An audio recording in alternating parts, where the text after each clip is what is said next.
Ladies and gentlemen, welcome back to my channel. In today's video, I wanted to discuss with you what is happening in the country with regard to the process of importing vehicles from Japan. So I had told you some weeks back that I wanted to import a vehicle, and why I wanted to import a vehicle directly from Japan is because that I wanted to save myself some money and also get an opportunity to buy the vehicle that I want. So the interest to import the vehicle directly came from the fact that the government of Kenya had, put in place new regulations dictating new duties or new taxes when you are importing a vehicle from Japan. So from the 1st of July, those regulations were supposed to be applied, but they were suspended by the court pending some hearings. So the first hearing was supposed to happen on 17th of July. It did not take place. It was postponed to 28th of July. Again, it was postponed again to 22nd of August. So as it is, there is a very big uncertainty around the exact amount of taxes that people will pay for vehicles imported from Japan in the near future. So the ruling that is pending will be heard on 22nd of August. So after that, we will know whether there will be extension or, of the status quo, meaning that the current taxes will be the one that will stay, or the new taxes introduced as of 1st of July will now come into play. So that thing has really delayed my process, because one thing that anybody does not want is to import a good and you don't know how much taxes you will pay when it arrives in Mombasa. And for me, I was favored by the new regulations. So if they are completely suspended, then I might not import, because what happens is that once regulations change, people who suffer big loss will suffer at the beginning. People who make big profits will make them at the beginning. And then after some time, the market will stabilize. What do I mean by that? Some vehicles, were to reduce, their taxes were to reduce actually by half. Okay? For instance, some Subarus, some Peugeot, their taxes were to reduce by a very big margin. So that would mean that even if you are saving 700,000 from a Subaru today, if you import immediately with the new regulations, you'd save yourself around 400,000 or 500,000. But over time, Subarus will be on very high demand for people importing them to Kenya, meaning that in Japan, their prices will rise. It will not be easy to get a Subaru to bring it into Kenya, because a lot of people in Kenya will be asking for them. So you'll find that the savings you will make by evading that tax, then you will pay it to someone in Japan whose car is on very high demand. So I wanted to take an immediate action and import something immediately after the regulations were enacted, but then the court did that suspension. And I can tell you, dealers are in a very bad place, because they don't know the orders they are placing today. Once they arrive after 22nd of August, will they use the old taxes or the new taxes? So that is the first thing I wanted to bring into your attention, as with regard to what is happening with my car import process, and also with the general vehicle importation process in Kenya. The second thing I wanted to discuss with you is that, when I want to do something myself, I really dig into details. I do very in-depth research. And one shocking thing I have come to realize, guys,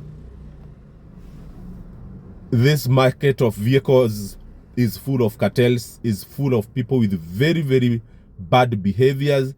And I will send you to some people who sell vehicles, or people who pretend to import vehicles for people. And actually, they don't pretend. They actually import vehicles for people.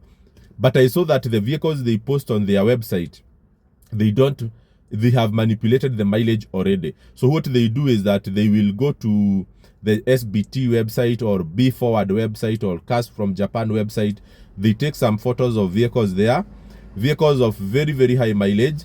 They come and post those vehicles on their website locally, And you know, if a vehicle was 150,000 kilometers on SBT website, they will come and post that vehicle on their website locally here in Kenya as a vehicle that has 50,000 kilometers. So they always say that they import low mileage vehicles, they import high-end vehicles for their customers, and they import those vehicles at a premium price. So their customers will pay a very, very high price because they are being sold a very, very quality vehicle that is being bought directly from the Japan market. But the reality is that these guys, they are actually buying, you know, the high, very, very high mileage from Japan at a very, very high, low price, and then they change that mileage and sell that vehicle to you as a low mileage. So I was trying to investigate that with someone, and he told me that there are some, you cannot manipulate the mileage of a vehicle in Japan when it is still in the auction. But once that vehicle has been bought and it is on its way to Kenya, the moment it leaves the auction, between the auction and the port of export, that is when the mileage doctoring happens. So that vehicle was bought by the guy importing that vehicle for you as a vehicle with 150,000 mileage. But once it has been bought, before it gets to the port where it is being inspected by KEBS, or the delegated authority there called the Japan Quality Inspection Service, it will be inspected as a 50,000 kilometer vehicle. So that vehicle will get to you at a mileage of 50,000. And if you want to know which company is doing this, inbox me and I will send you their link to the WhatsApp, to the Facebook, their link to their website, and you will clearly see, you will see the exactly same vehicle they have posted on their website locally. It is being posted by SBT Japan, it is being posted by B Forward at a different mileage. So that is a very poor, very, very bad malpractice by local dealers. Inbox me on my WhatsApp and I will be able to share with you the link. I am doing this in very good faith to help you guys not lose your money. The other thing that I came to discover in the process of importing vehicles to Kenya, there are these websites that I have mentioned: SBT Japan, B Forward, another one, carsfromjapan.com. These websites, if you try to do the math of how much that vehicle you will pay for that vehicle before it gets to you, at the end of the day you will realize you are actually not saving any money by importing. You go to a dealer, a local dealer in Kenya, you get the quotation for your vehicle, let's say Subaru Forester SJ5, maybe 100,000 kilometers. You will find that after paying all your importation process, so the FOB, that is the price of vehicle in Japan, you pay for what we call the inland freight, so it's transportation to the export port, then inspection, freight charges, insurance, then arrival at the port, you will pay the port charges at the port of Mombasa, you pay the clearance, you pay for the number plate and everything. The total of that amount will actually be equal or more to what you will pay to your local dealer. So what I came to notice is that there are these companies that I have mentioned, SBT and Before and the rest. Them, they target retailers. They are targeting the end user, like you and like me. Meaning that the price they are putting on their website is literally the same price that you will get from a local dealer. You get my point? But remember, there are those dealers in Japan who also sell to dealers. Not everyone in Japan will target the end user. And those dealers who target, those exporters who target the dealers are the one that can give you a good price. And just to give you an example, if you go to town to buy a phone, there are so many shops that are open in town that are selling phones, okay? They will be saying, oh, Samsung Galaxy, this one, it is 120,000, but there are some shops hidden behind those shops that supply to them. And for me, by the way, when I buy my phones, I have a guy who sells in those wholesale shops. Or when you get into these retail shops, zimeandikwa Safaricom shops na wengine, talk well to that guy who is doing the retail, who is selling to you that phone. you can tell him, bro, si ni connect na watu wa wholesale, umpe hata punch ama umpe hata thou.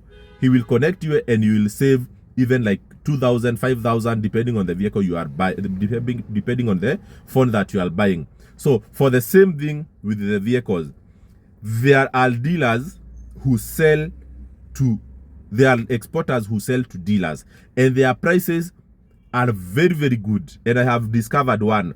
It is just that now the regulations are bringing a lot of uncertainties. But I have seen, if you get into contact with those exporters who target dealers, you will get a very, very good price. And I have seen that even Subaru Forester, this Outback, they can get to you even at a price, total price of less than 2.5. If you go to the showroom today, they are being sold at 3.5, 3.3, around that amount. But if you import directly from these companies that target dealers, you'll be able to pay around, you'll save yourself almost $1 million. I will not refer you to these companies until I succeed with my case. So let us pray that whatever will happen on 22nd, it will give clarity with regard to the duties that will be paid. Then I will do my math and see how much money will I save. But these wholesale exporters, they are not all over. They have smaller websites. And my company that I came into contact with, the beauty is that they have an office in Kenya. Okay, so they told me that there is no need for them to advertise themselves in a very big way, because in any case they know all the distributors in Kenya, so they communicate to them more through direct communication, either via email, or they reach out to them via phone when they have proper deals for them. But I was referred to this company by a colleague, and I don't want to mislead you, but pray for me that my case will be very, very successful, so that I will refer you to those guys where you will be able to save money. So using SBT, using B-Forward will not save money, because it is like buying a retail a shop from a phone from a retailer who is targeting the end user. But you can also ask yourself, if dealers were buying these vehicles from SBT Japan, if the dealers in Mombasa, the dealers in Kiambu Road, in Gong Road were buying their vehicles from SBT Japan, that simply means that these dealers are making maybe 50,000 to a maximum of 150,000 per vehicle. That is not true. That cannot sustain their business. There are vehicles that come into those yards and stay for years. How will they make money if their profit is just 150,000? And it's not like they sell vehicles every day. Sometimes they go even for a week without selling vehicles. And then once the year of manufacture is passed over, let's say if you have a 2017 unit in your yard today, you'll have to sell it at a very, very cheap price, because people are going for 2018. So I am sure in my mind that dealers make for themselves a minimum of like 200,000 for the small vehicle. And for these Subaru Foresters, for these like X-Trails, for CRVs, these guys are making for themselves $1 million, between 600 to 1M. That is what is their margin. If you go there and you are told a Mazda CX-5 is being sold to you at 3.2, it is because that vehicle has arrived to them at around 2.2. If you are buying a Forester at 3.3, it is because that vehicle has arrived to them at around 2.2 or around something like that, so that they are able to cover for their cost and everything, and also for the slow moving, because vehicles are not fast moving. So the margins must be significant, so that if you sell one vehicle, can cover for something else. But that is just my opinion. From the analysis I have done, that is simply my opinion. I have no facts about how much dealers make per vehicle, but I am almost sure they cannot make 200,000 for a Subaru. I am very, very sure. Given the prices I saw with that wholesale exporter, they can make some very significant money. So keep it locked here, guys. I will be sharing with you some more details. Okay? Bye-bye for now.